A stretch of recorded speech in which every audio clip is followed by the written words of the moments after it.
I now have the honor of introducing this year's commencement speaker, Mr. Charlie Day.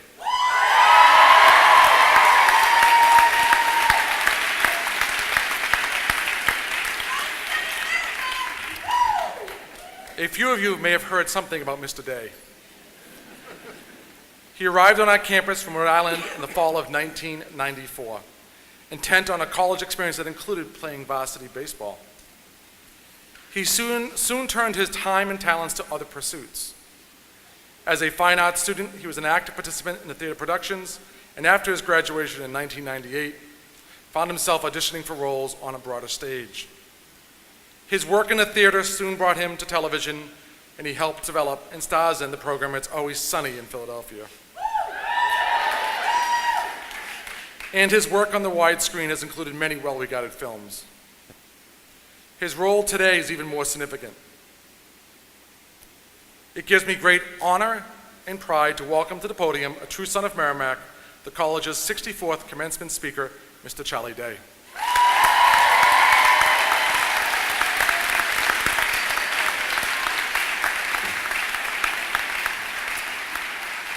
Good morning, Merrimack. Thank you, President Hopi, faculty, trustees, students, parents, grandparents who have absolutely no idea who I am. And I would love to say there's nothing more exhilarating than getting to follow a great speech by a Ugandan refugee. A terrible position to be in, but I'll do my best. And well done, Kennedy. Well, you are graduating from an excellent school today. Alumni have gone on to be CEOs, politicians, professional athletes. However, this year, you'll get to receive wisdom, life lessons, knowledge from a man who's made a living pretending to eat cat food.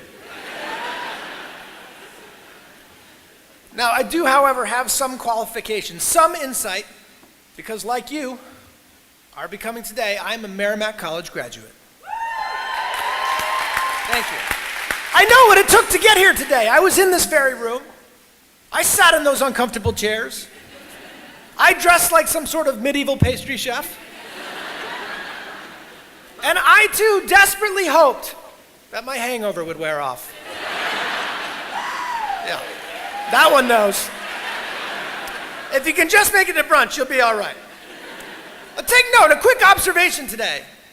Apparently, the higher you climb in life, the more ridiculous your hats will become. Like the one I'm wearing today, or the Pope, or Pharrell. So if some way you fear success, just think of the hats. That should motivate you. Well, this may be hard to believe, but it was roughly 20 years ago that as a freshman I came to this campus. I remember it well. My parents, who are here today, and I'm not thanking my mother as much as Kennedy did, I'm sorry. But I remember the tears in their eyes. I remember my own nervous excitement. I can recall entering the Ash dormitory, walking to there they are. Walking to my room, my heart was pounding with what the future might hold. I grabbed onto the door handle, I held it tight, only to discover that someone had covered it with Vaseline. It was a real lame prank by the third floor boys. And I thought to myself, okay, this is how it's going to be here. They have no idea who just arrived at campus. Later that day, I befriended a man named Ed who had a similar penchant for mischievousness. And that night, Ed and I went to the third floor boys' community bathrooms, and we cut all the shower curtains at waist high. Thank you. That's right. Leaving those boys with a diabolical option for the next morning. Don't take a shower or take the most embarrassing shower of your life. My apologies to the school for destruction of school property. I promise to donate 2 shower curtains. We'll have to dig up Ed to get the third. Well, Merrimack has come a long way since my time. The campus has grown, the quality of student clearly improved.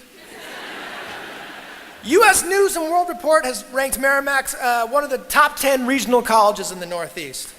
Well done, well done. In my time, there was a man here who scored in the 0 percentile on his SATs. Meaning no one in the nation did worse than this man. This is a man who once told someone he wished he lived when it was black and white.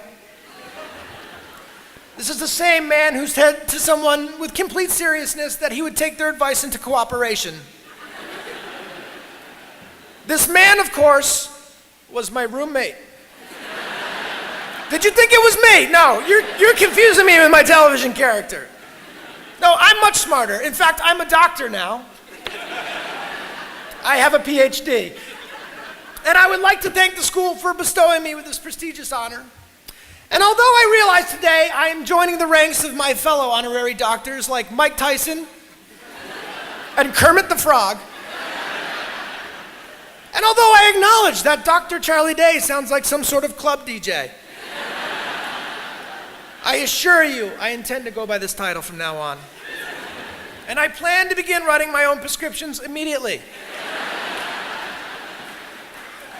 All right, now, I know that having an honorary doctorate degree will do nothing for me. But I am here to tell you today that your degrees, the ones you toiled to get, the ones you actually took classes to earn, those degrees will also basically do nothing. Let me clarify that. You cannot exchange your degree for cash. You cannot have your degree do an audition or interview for you. You cannot eat it. Please do not make love to it. I think you could probably smoke it, but I wouldn't advise it. A college degree does nothing. It collects dust. It does, however, mean something. It tells something to your community. It says, I have expanded my mind and destroyed my liver, but I didn't give up. And although 44 of you here today took more than 4 years to accomplish that goal, you don't have to tell anyone that. There they are. Think of the plus side. You bought your parents a few extra years of nobody living in their basement. Now, all jokes aside, you should be very proud. This is an impressive chapter of your lives. And I know you're curious of what will happen from here. So let me tell you, Dr. DJ is here to help. I have been in your shoes. Not literally, of course. I wouldn't go anywhere near your shoes. I'm sure they all reek of beer and vomit. But my point is this. I was in this room, and this is a rare opportunity for me to say something to myself 20 years ago. Here's my advice. Charlie, lay off the dark beer and bread. You're getting puffy. Don't worry about that girl. I mean, she's not into you. Let it go. She's going to regret it. Yep. That's right. There's going to be a whole Y2K thing. Don't worry about it. Like nothing's going to happen.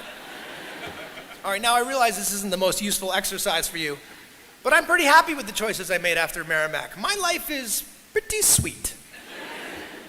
So I'd like to tell you 3 quick stories about some of those choices I made when I left here, some of the things that led me from that chair to this podium.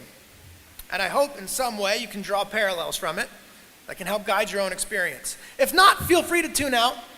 If you're anything like I was, I lost you at Good Morning Merrimack. When I left this school, I was presented with 2 options. I could move to New York City and begin my acting career, a city where I knew next to no one, or I could take the entry-level position that had been offered to me by Fidelity Investments. Now, I know what you're thinking. Why would a major financial services corporation offer this numbskull a job? The answer is simple. Because I tricked them. Merrimack's business program was offering interviews with the company. The students would be given a score on their interview, and I'd never been on an audition. It seemed like it would be a similar experience, and I liked the role of aspiring banker, or whatever they do at Fidelity. I had a game plan. Deflect from me. Get this guy to talk about himself. I wasn't going to lie. I was just basically going to interview him. If I recall correctly, we talked at length about the intricacies of water skiing, an activity I know nothing about.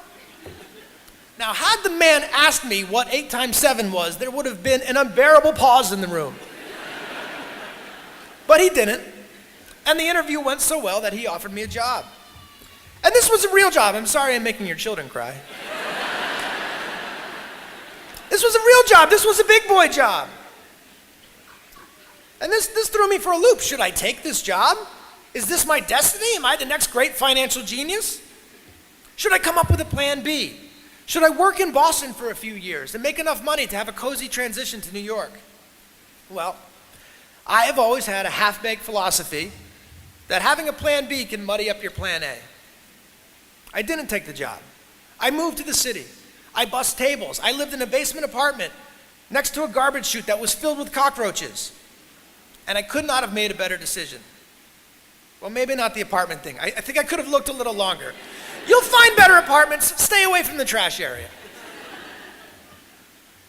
Now, there's an obvious lesson here about believing in yourself or the plan A, plan B stuff. Excuse me while I navigate this thing. But I think the lesson is this. Had I worked at Fidelity, I am sure they would have fired me eventually. I can barely do long division. But I didn't want to fail at Fidelity, and I did not want to fail in Boston. If I was going to run the risk of failure, I wanted it to be in the place where I would be proud to fail, doing what I wanted to do. And let me tell you something, I did fail over and over again. I was too short for this or too weird for that. I had one casting agent say, "This man will never work in comedy." But I was in the fight. I was taking my punches, but I was in the fight. That is a metaphor, of course. I don't think I have any actual ability to take a punch. Now, my second story is about creating your own opportunities instead of waiting for them to be handed to you. After a few years in New York, my foot was in the door. I was doing pretty prestigious parts like Mailroom Kid 1 and Junkie 2. But after many failed attempts at getting cast in a television show, something popped up. It looked as though I was going to be offered a job on a big network television program called Life on a Stick. Now, around the same time, because I was tired of waiting for my break to just happen, I, along with my friend Rob McElhenney and Glenn Howerton, started filming my own television show in my apartment. I had a sense that maybe I could create an opportunity that was better than the ones that were being given to me. So I borrowed cameras, I had friends hold microphones, and we shot a show in our apartments that we were going to call It's Always Sunny in Philadelphia. Thank you. Now suddenly there was another decision to be made, another crossroad. Do I do Life on a Stick? Do I take this big network television opportunity? Or do I make another bet on myself, and this time on my friends as well? Do I make no money? Do I try to sell a home movie as the next great television series? I mean, I was trying to tell people I was a writer and I didn't even own a personal computer. Now, this was a risky bet, a real long shot. But I said no to a Life on a Stick, and I went with Sunny. Life on a Stick went one season and 13 episodes. We are currently filming our 10th season of Sunny. We've written and produced 114 episodes. We're signed on for another 2 years, making It's Always Sunny in Philadelphia one of the longest running comedies of all time. Thank you. Thank you. Again, a bet on myself, and this time on my friend. No, you don't want this. This will be better. I've earned it. This time, a bet on myself. That's not better. And a bet on my friends as well paid off. It paid off in spades. There was power in numbers. And Sunny changed my life. Not only did I have a career as an actor and a writer now, I had complete control over everything I wanted to do. If I wanted to dress in a full-body green spandex suit, it went in the show. If I wanted to drink Coke, a wine out of a Coke can, as perhaps some of you are doing right now, it went in the show. And if I had a weird idea about putting mittens on kittens, it went in the show. This was the riskier road, but I could not have made a better decision. Sunny changed my life, and it led to everything. Horrible Bosses, Pacific Rim, Saturday Night Live.